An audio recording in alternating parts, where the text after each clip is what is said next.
Hello and welcome to Daily Dose Radio, a 5-minute-a-day podcast studying the Psalms verse by verse, recorded here in the dining room of the Bible Bistro, located in Sharonville, Ohio. Hey there friends, welcome back to Daily Dose Radio here in the Bible Bistro. Well, this week we're going to take up the second half of Psalm 37. The second half of Psalm 37 is going to begin for us this week in verse 21. So we've already discussed a great deal about this wonderful little psalm.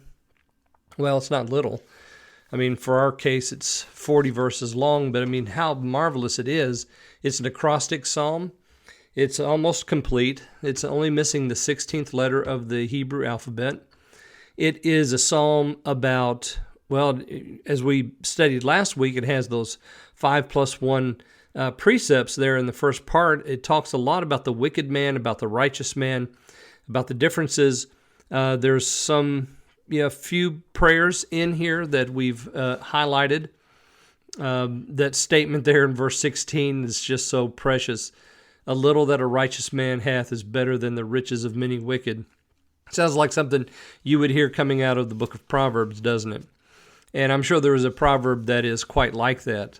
But then now today we're going to be here in verse 21. I'm going to read verses 21 through 24 today. And I need to get on my horse here because I'm going to run out of time. Let me read these for us. 21 through 24, Psalm 37. The wicked borrows and pays not again. The righteous shows mercy and gives. For such as be blessed of him shall inherit the earth, and they that be cursed of him shall be cut off. The steps of a good man are ordered by the Lord, and he delighteth in his way. Though he fall, he shall not utterly be cast down, for the Lord upholds him with his hand. So again, we start off with the wicked. Just like we did last week, fret not yourself because of evildoers. Now here in 21, the wicked borrows and doesn't pay again. And why would he? Actually, that's just such a good question. Why would the wicked borrow and pay back? Because the wicked, everything he sees, everything within the field of his vision belongs to him, or it should. And so when he borrows, he doesn't borrow thinking this is the bank's money or this is my friend's money or whatever. He says, well, this is really my money. They just happen to have it. But the righteous man, look what he does with his money. He shows mercy. Have you ever considered the use of your giving to be an act of mercy? It is a tool in the mercy cabinet. And that is something that the righteous do. They show mercy by their giving. The righteous showeth mercy and gives. So you see how they're connected there. Mercy and giving are connected. When's the last time you considered your giving to be merciful? Friend, every time you give to someone in need, every time you give to a mission organization, every time you tithe and give to your church, every time you give a gift to a friend or a loved one or a stranger, no matter who it is a gift of mercy.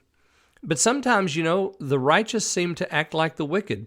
They borrow and they don't pay, and they don't show mercy because they're stingy with their money. No, but you see, in the heart of the righteous, in the heart of believers, there is this compassion for others. And one tool that we have to show compassion is with the way we handle our money. We need to be, not tight-fisted, but merciful with our money.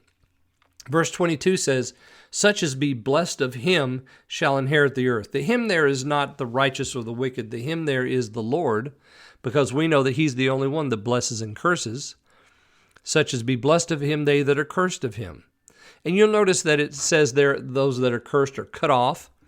That is an idea that is repeated in verses 2, 9, 10, 17, and 20. Now that language, cut off, is not used every time, but the idea is there. Their arms are broken. They're going to be, a sword's going to enter into their own heart.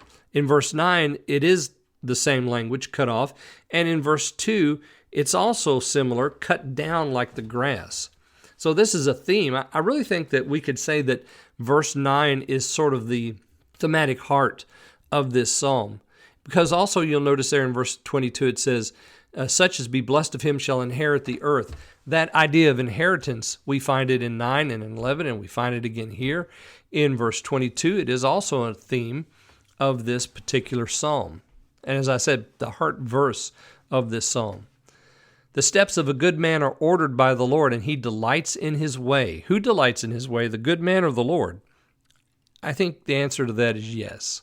They both do. Though he fall, he shall not be utterly cast down, for the Lord upholds him with his hand.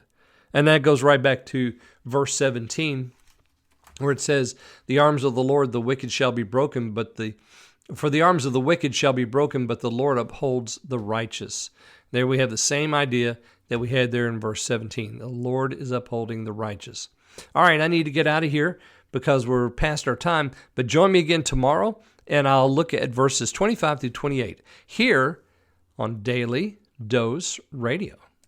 Thanks for listening to Daily Dose Radio. For more fresh and delicious Bible studies, podcasts, books, and more, check out the Bible Bistro online and on YouTube. Join me again next time for Daily Dose Radio.